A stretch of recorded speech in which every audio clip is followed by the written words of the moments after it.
Welcome to अम्मीज़ kitchen. आज अम्मीज़ kitchen में बहुत ही मज़ेदार सी मूंग मसूर की मसाले वाली दाल बन रही है, जिसको हमने एक फ्राई मिर्चों के साथ सर्व किया है। फ्राई मिर्चों की रेसिपी आप हमारी पुरानी वीडियो में देख सकते हैं।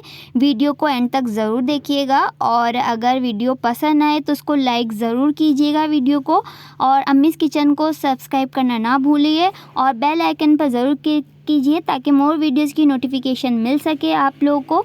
चलिए तो फिर स्टार्ट करते हैं इस मज़ेदार सी मसाले वाली दाल को बनाना। देखिए बस ये हमने 1.5 पाव दाल ली है, दोनों को मिक्स करके धोकर अच्छी तरह से 1 घंटे के लिए भिगो लिया था पानी में।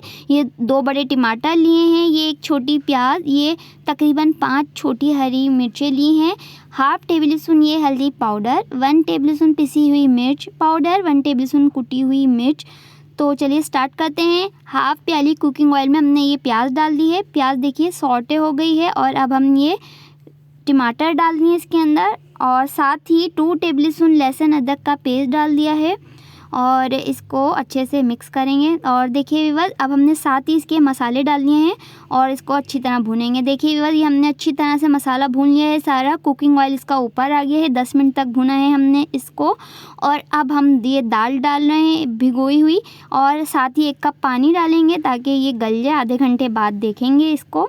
देखिए व्यूअर्स ये आधे घंटे बाद हम देख रहे हैं और ये दाल बहुत ही अच्छी सी ये पूरी मुकम्मल तौर पर गल गई है। अब थोड़ा सा हरा धनिया डाल रहे हैं इसके अंदर, और साथ ही हमने 3 टेबल स्पून ये घी लिया है, 4 लाल वाली साबुत जो मिर्चें ली हैं, 1 प्याज ली है और 10 जवे लहसुन के लिए हैं। गोल्डन सा कलर आ गया है। और अब 1 टेबल स्पून ज़ीरा डालेंगे। ज़ीरा लास्ट में डालेंगे वरना ये जल जाएगा भगार। और देखिए डन हो गया है। अब हम इसको डाल रहे हैं दाल में। 1 टेबल स्पून ये गरम मसाला पाउडर डाल दिया है। तो और देखिए ये मज़ेदार सी मसाले वाली मूंग मसूर की दाल डन हो गई है। इसको अब हम निकाल रहे हैं। और देखिए बस ये डन हो गई मज़ेदार सी मसाले वाली दाल। उम्मीद है आप लोगों को पसंद आई होगी रेसिपी। आप लोग ज़रूर ट्राई कीजिएगा। देखते रहिए अम्मीज़ किचन। फिर मिलेंगे। अल्लाह हाफ़िज़।